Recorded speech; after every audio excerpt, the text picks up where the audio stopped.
Nagpatuloy ang pag-inog ng mundo ng dalaga sa kabila ng kanyang pansamantalang pagkaimbalido. Masaya siya kahit papaano dahil marami na nag-aalaga sa kanya at higit sa lahat, unti-unti na sila nagkakabati ng kanyang ina.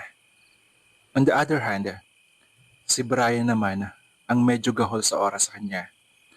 Doon pa rin ito natutulog. Pero may mga pagkakataon na hindi sila nagkakasabay ng hapunan dahil halos hating gabi na ito kung umuwi. Dahil doon, ay naging kapuna-puna ang pagiging matamlay niya. Maging ang kanyang ipinipinta ay nakisama sa mood niya. Panay malulungkot na kulay ang nagagamit niya at hindi na-compliment ang lahat ng itim niya. Tuloy, pati ang baklitang therapist niya ay naguluhan sa obra niya at natukso pa siyang baka dahil iyon kay Brian. Ayaw niya sana ipakita kay Edson ang tunay na niloloob niya pero hindi niya napigilang mapabuntong hininga sanhi ng frustration. Pakisabi na lang kay Yaya Amparo, naligpitin na tong mga gamit ko, Eds. Wala talaga ako sa mood na magpinta eh.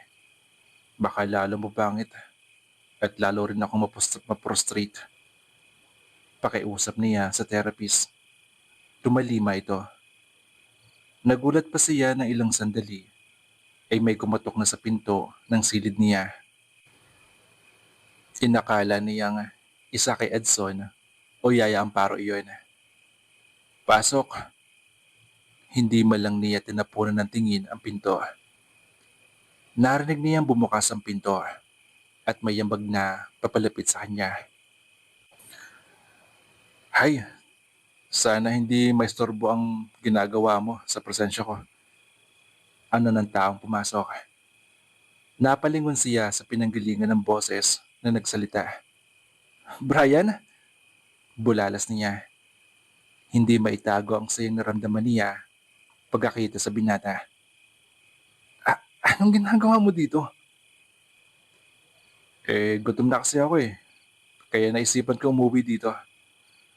Matagal na rin kitang di nakakasalo sa pagkain. Namimiss na kita, Monica. Madamdaming sabi ni Brian. Gusto tuloy kiligin ni Monica sa narinig. Pero ayaw niya magpahalata.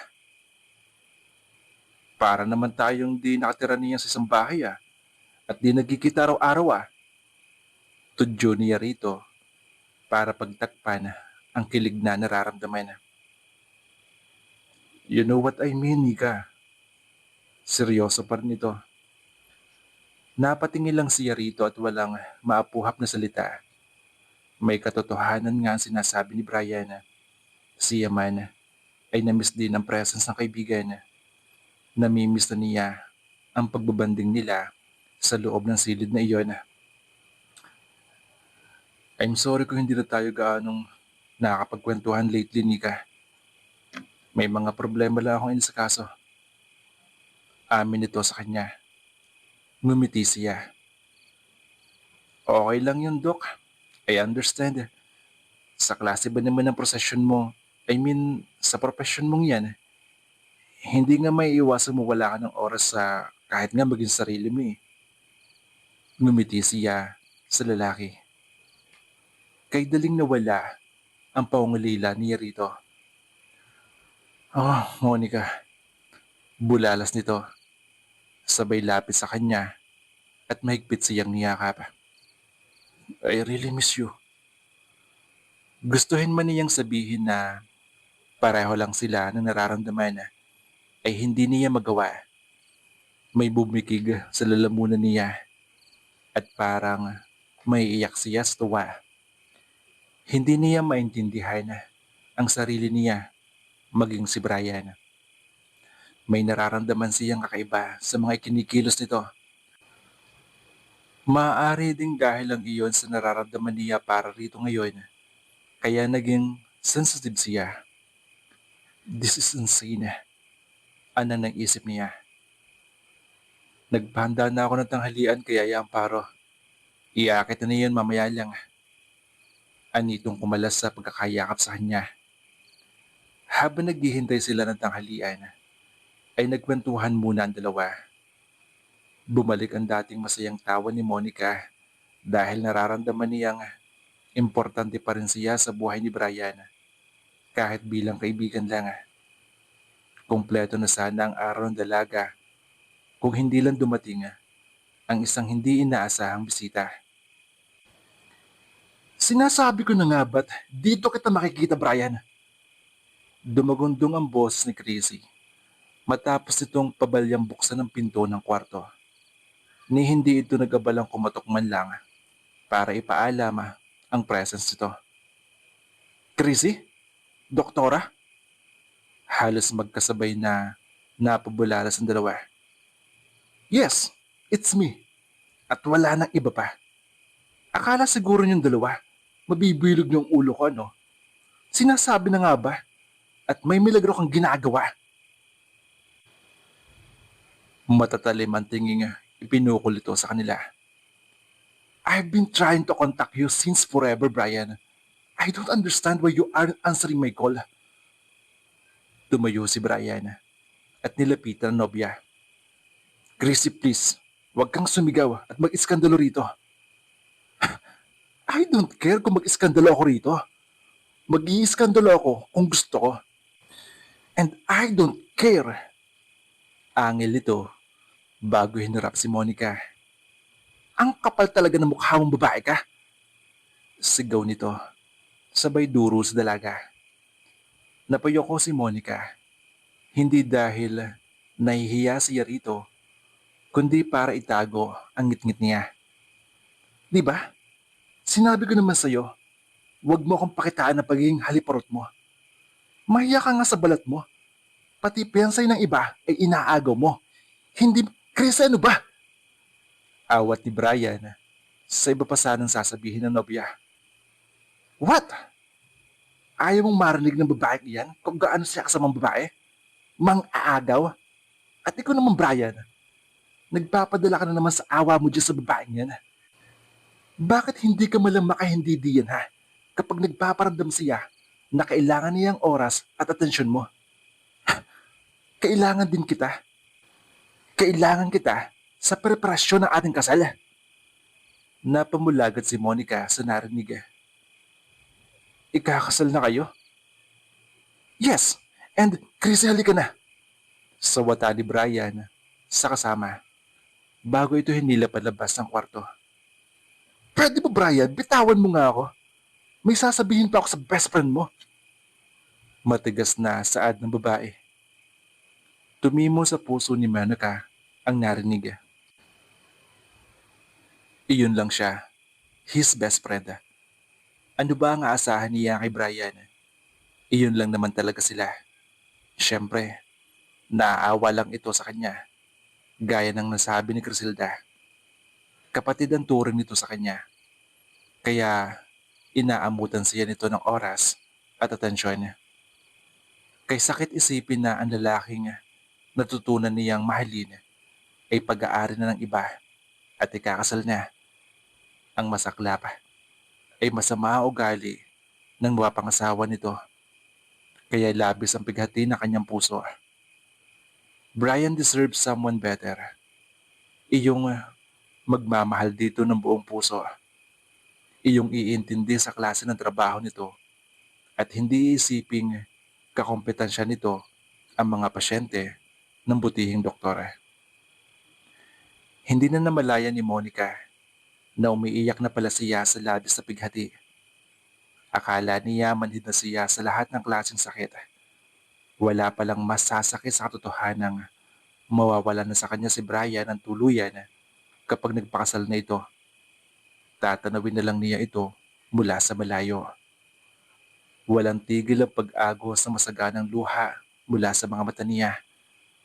Ngayon pa lang ay gusto na niyang magdalamhati sa kabiguang natamo niya.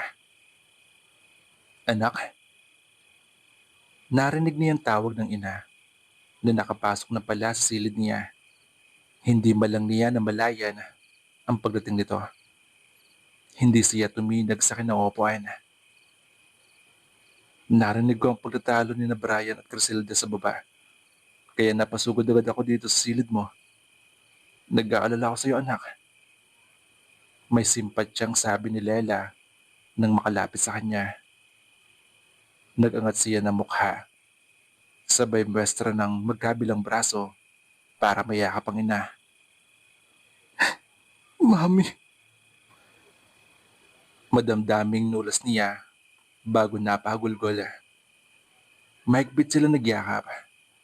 Pakaramdam tuloy ni Monica ay natunaw lahat ng hinanakit niya rito sa mga sandaling iyon. Kailangan niya ng lakas nito dahil wala na siyang mapag-aamutan ng kalinga ngayon.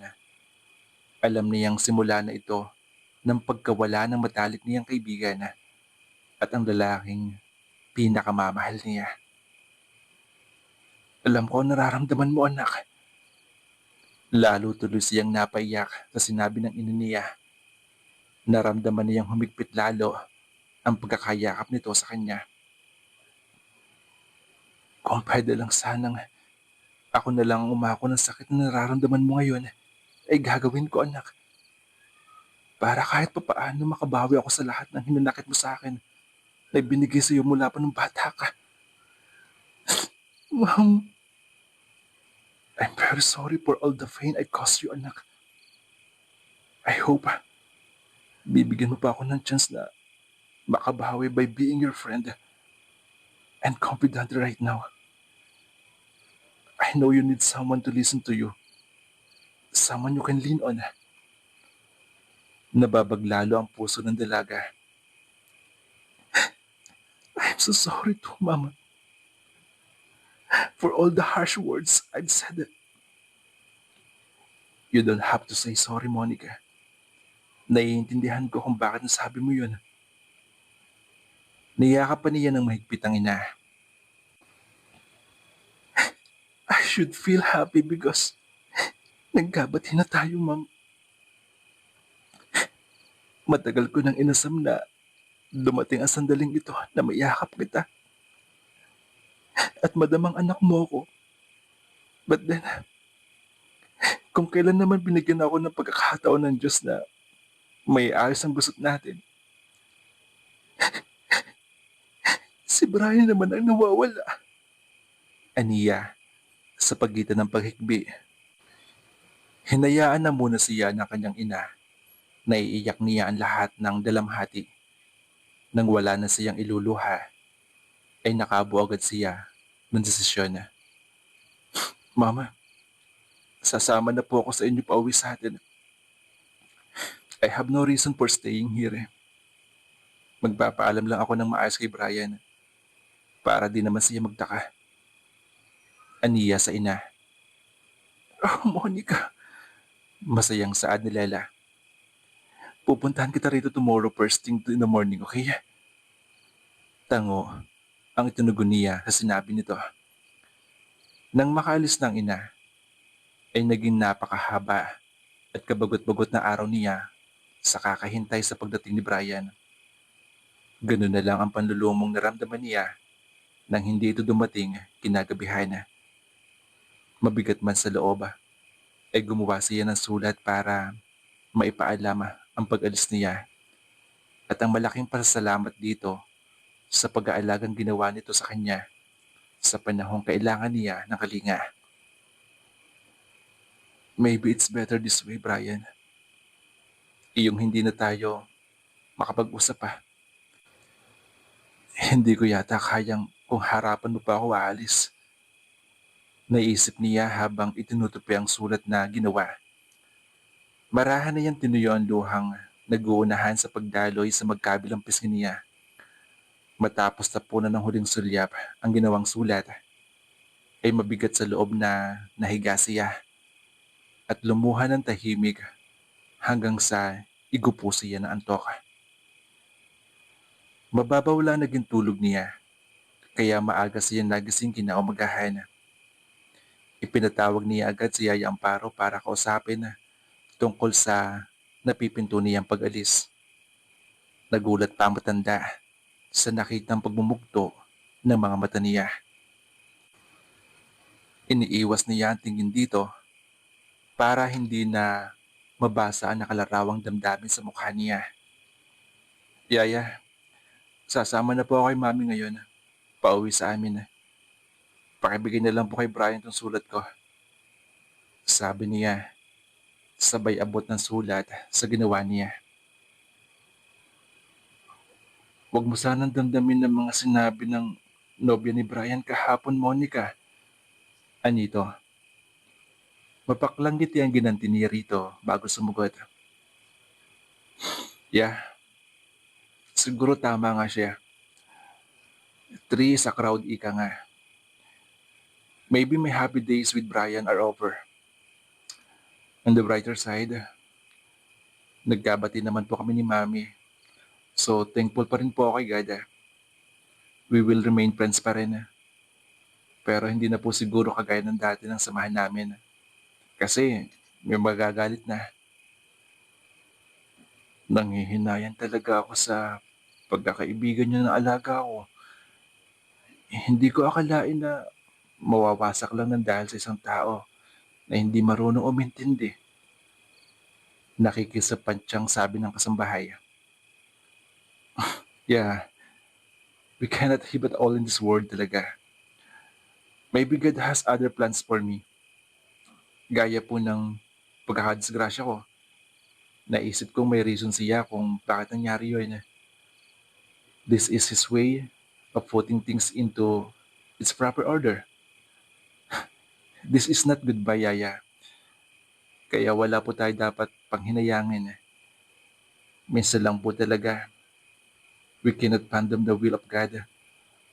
But we must trust and believe in Him because He knows what's best for all of us. Tama ka, Monica. Natutuwa akong hindi ka na gaya noong bago pa lang madisgrasya. Palaging galit sa mundo. Naluluhang saad nito. Salamat po sa pag-aalaga sa akin, Yaya ha. Ibabalik ko na po kayo kay Brian. Nangako naman po si Mami na siya na mismo ang mag-aalaga sa akin. Few months from now, tatanggal itong cast ng mga paa ko. So hindi na po ako masyadong alagain. Everything will go back to normal. Except sa dating gawin namin ni Brian. Naluluha man siya, ay pinigil niya talaga ang sarili. Walang anuman yun, anak. Ikinagagal akong paglingkuran ka. Madamdamin ding tura ni Yaya Amparo. Inabot niya matanda at mahigpit na niyakap. Mamimiss niya talaga ito. Tawagan mo ako paminsan-minsan ha, Monica. Opo, ya. Pagkatapos niyon, ay inihanda na ni Monica ang sarili sa pagsundo ng ina. Ilang sandali lang ay dumating ito. Kasama ang stepfather niya. Noon din ay nagkabati na rin sila ng lalaki. Kaya nabawasan ang bigat sa dibdib niya dulot ng pag-alis sa bahay na iyon. Pasakay na si Monica sa ambulance na inarkala ng ina nang humimpil ang sasakyan ni Brian sa garahe ng townhouse. Mabilis ito nakababa roon. Anong ibig sabihin nito, Monica? Nagtatakang usisa nito na nakakunot pa ang noo pagkalapit sa kanila. Ising pilit ng ngiti ang ginanti niya. She could not trust herself to speak. Baka mapaiyak lang siya. Sinusundo na namin si Monica, iho. Naggabati na rin kasi kami, kaya sa bahay na niya tutuloy ang rehabilitation phase niya. Sabi ni Lela, siya ang nagsalita para sa anak. Napatitig si Brian sa kanya, kaya sinikap niyang salubungin ang matiim nitong tingin. Kailangan niyang ipakita sa kaibigan na decided na siya at hindi na babali ang kanyang desisyon. Pinilit niya magsalita.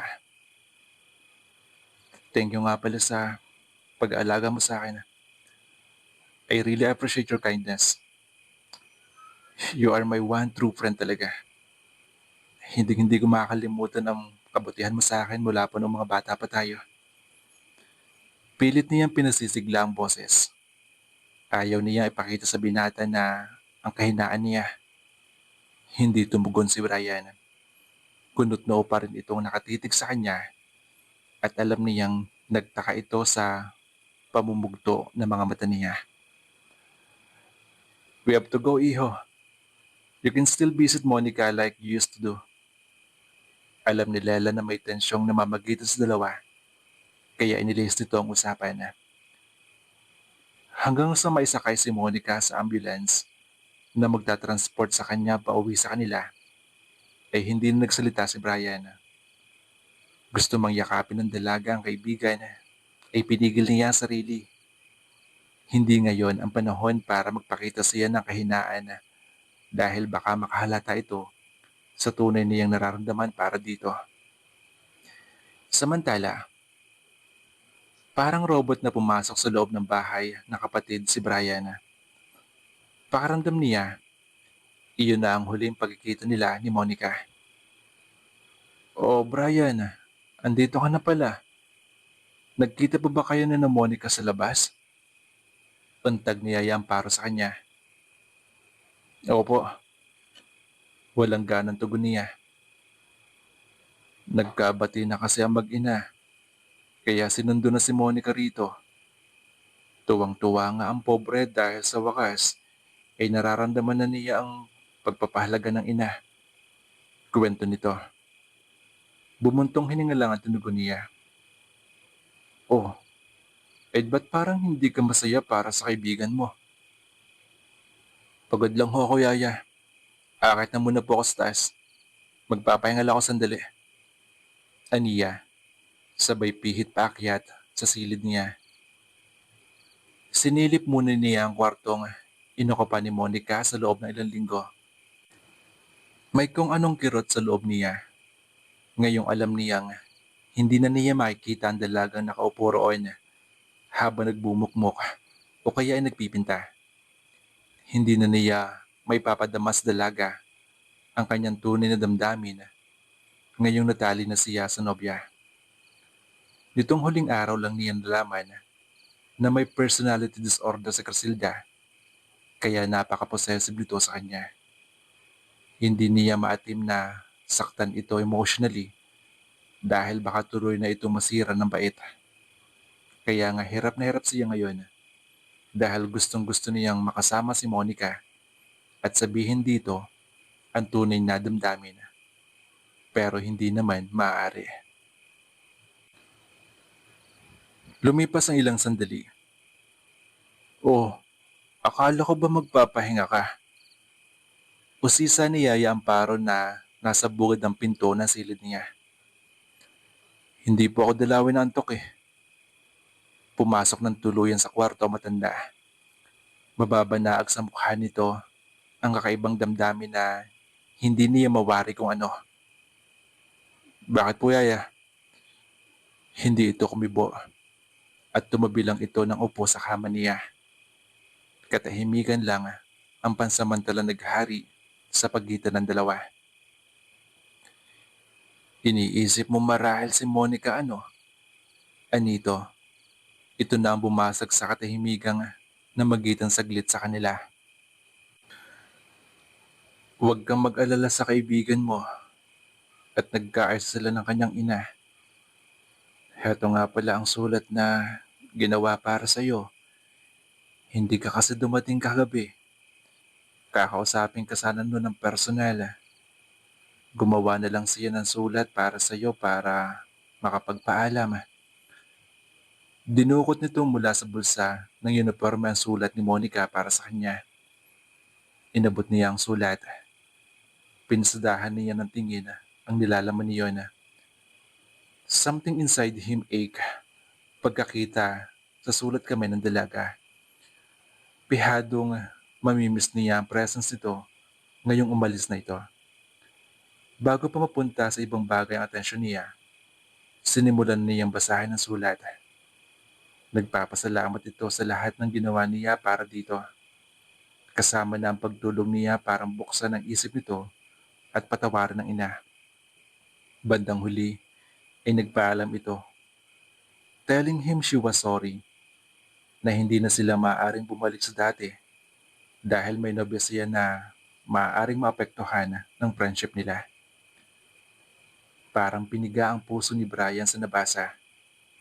Kung may babalik lang sana niya ang panahon at hinayaan ang sariling i-assess ng mabuti ang tunay na damdamin para kay Monica, hindi sana aabot sa ganito ang lahat.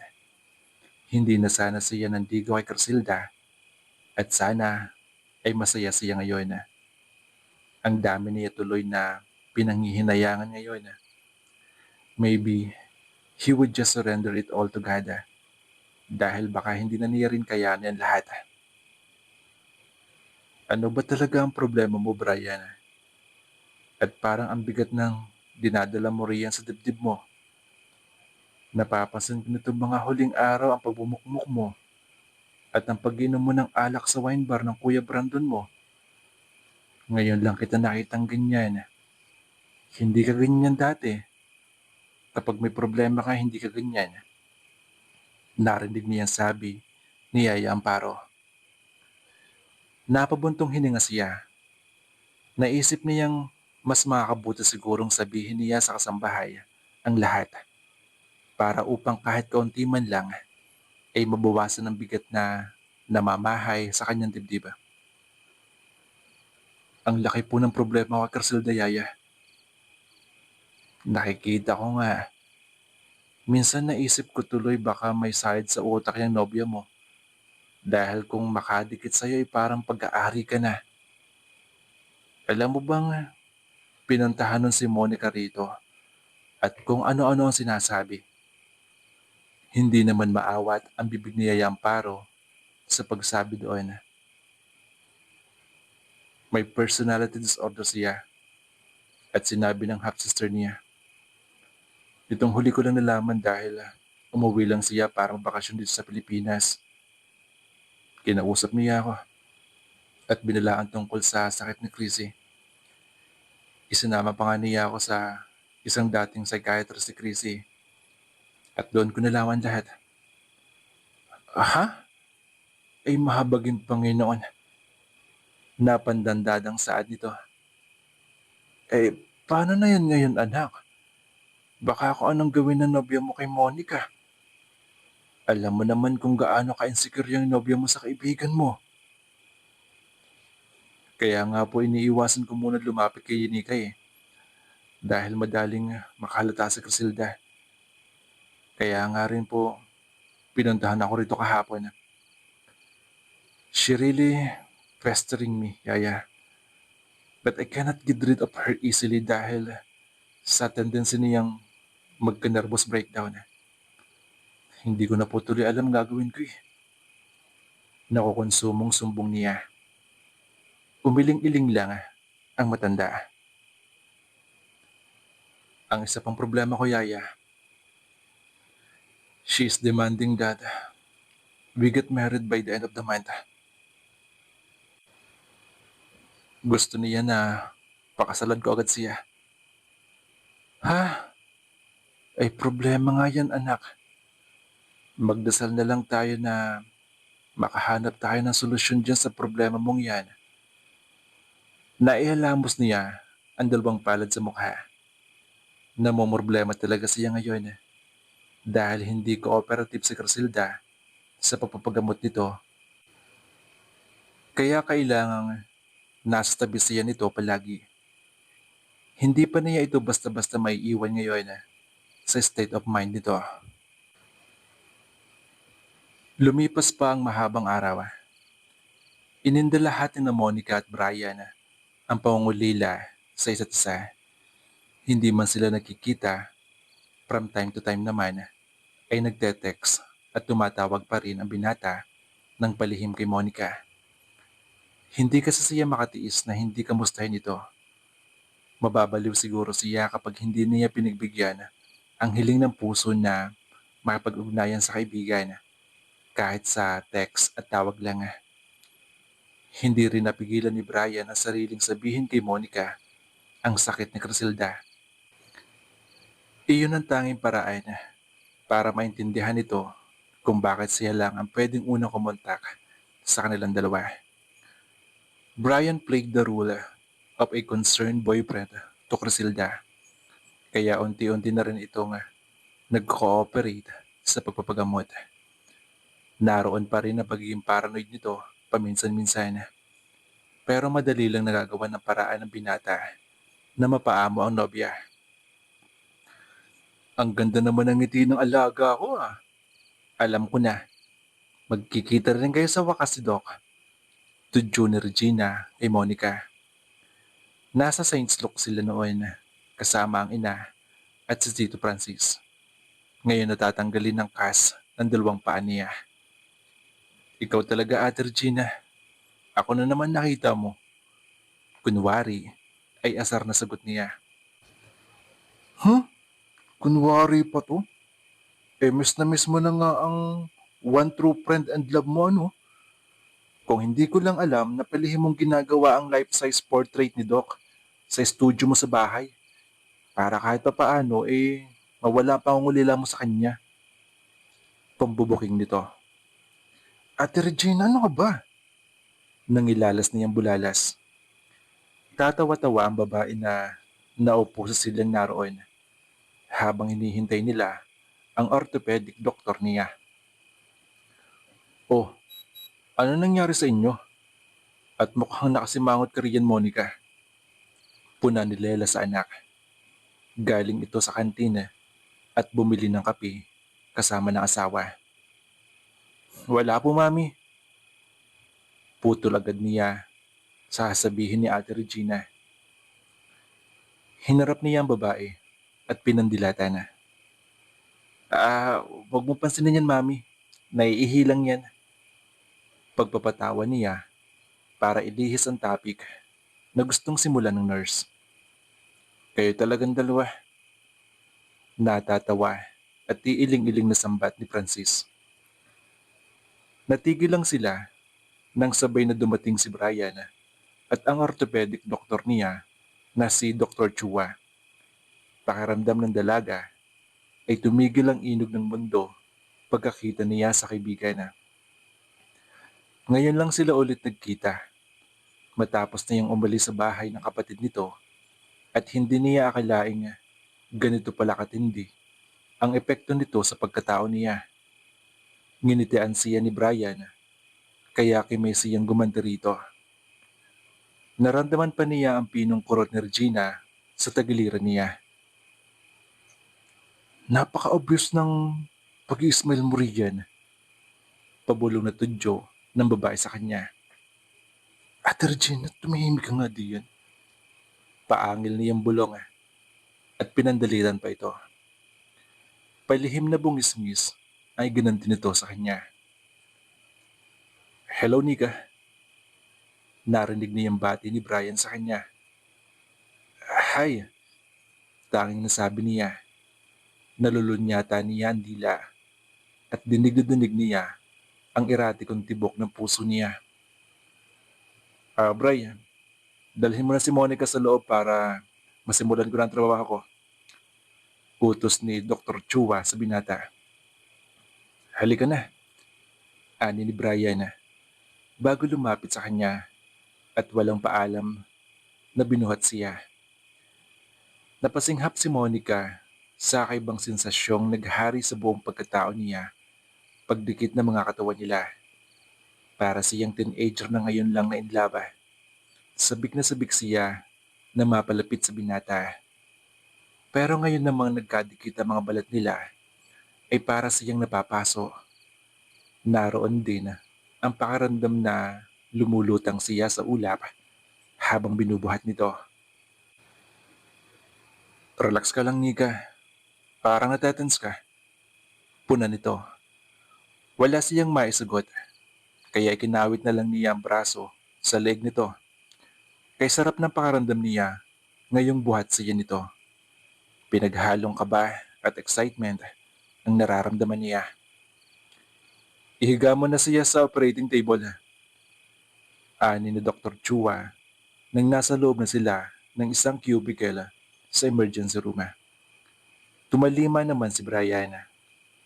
Matapos mailapag ang dalaga, ay tumayo siya sa gawing kanan nito kung saan hindi nakakaistorbo sa gagawin ng surgeon. May nurse na assistant kay Dr. Chua, kaya audience lang siya.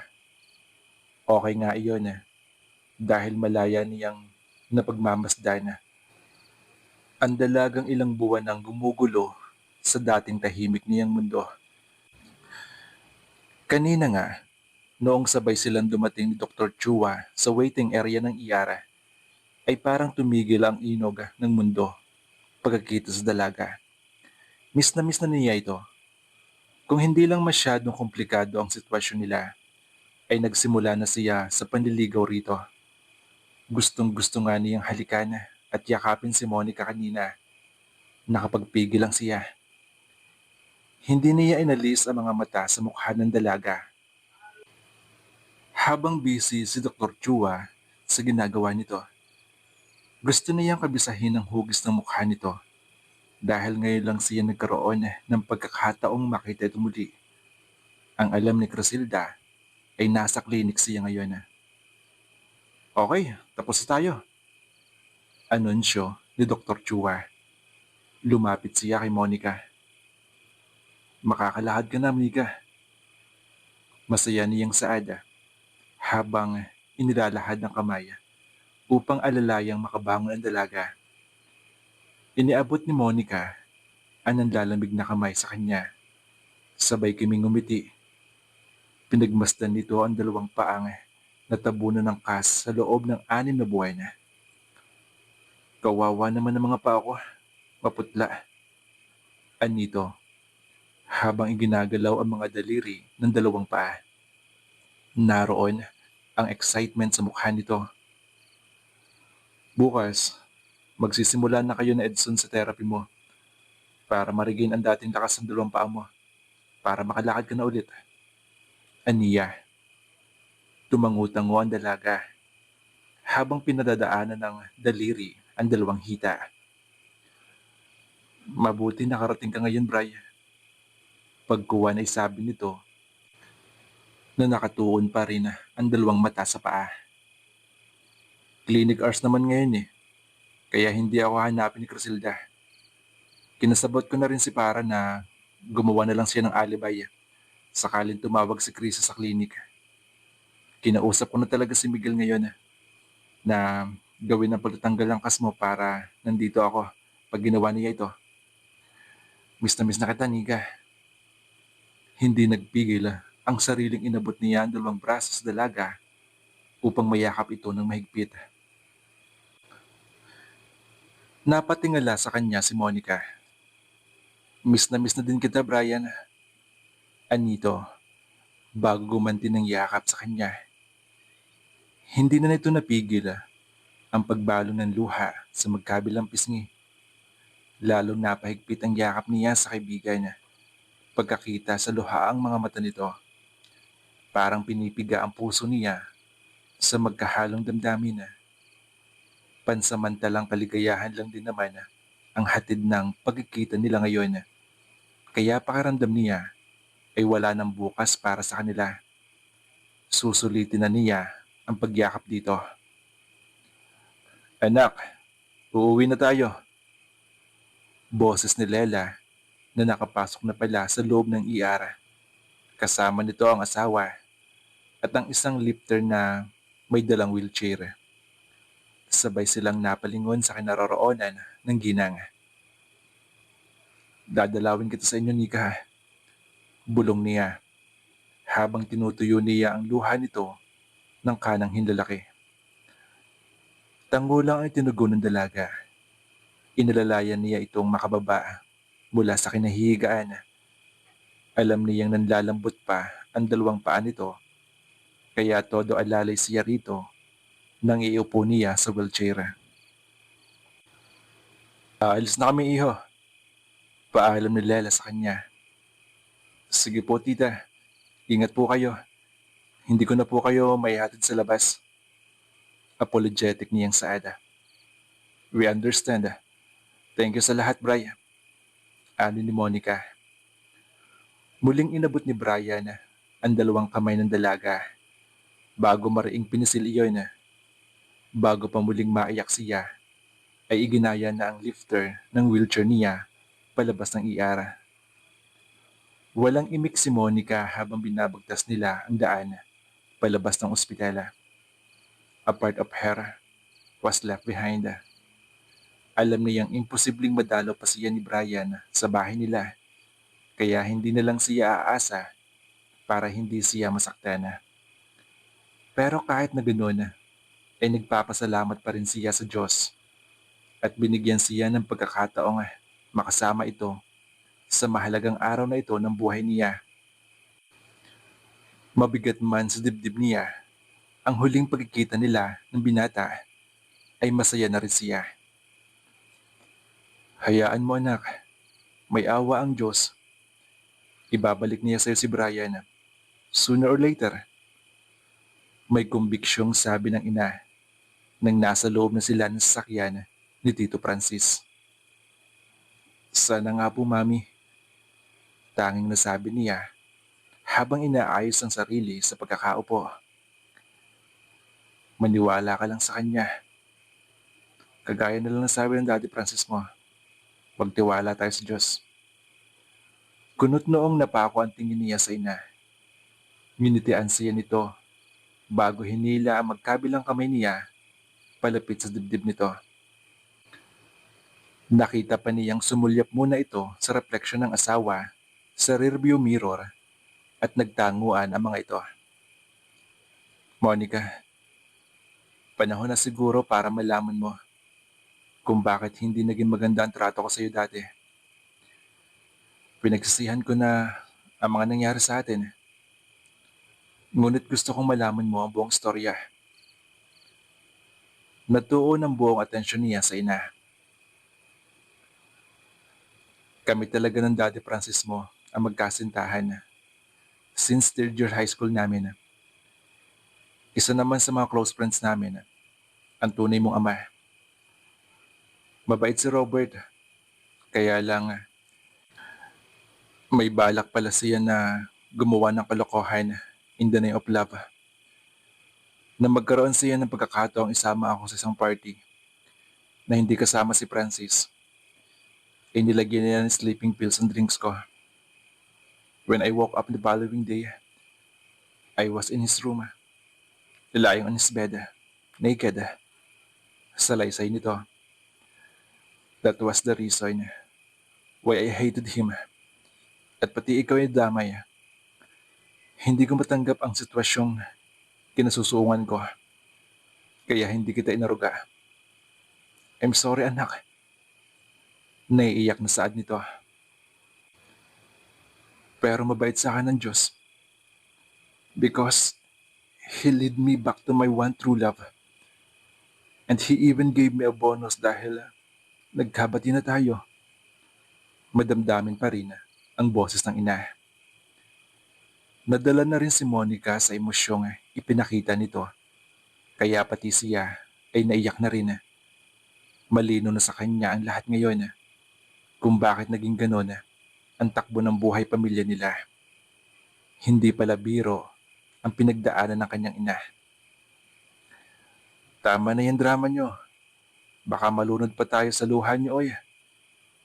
Pabirong komento ni Francis. Tatawa-tawa silang nagpahid ng luha. Nang mahimasmasan ay pinaandaran ni Francis ang kotse pauwi sa bahay nila.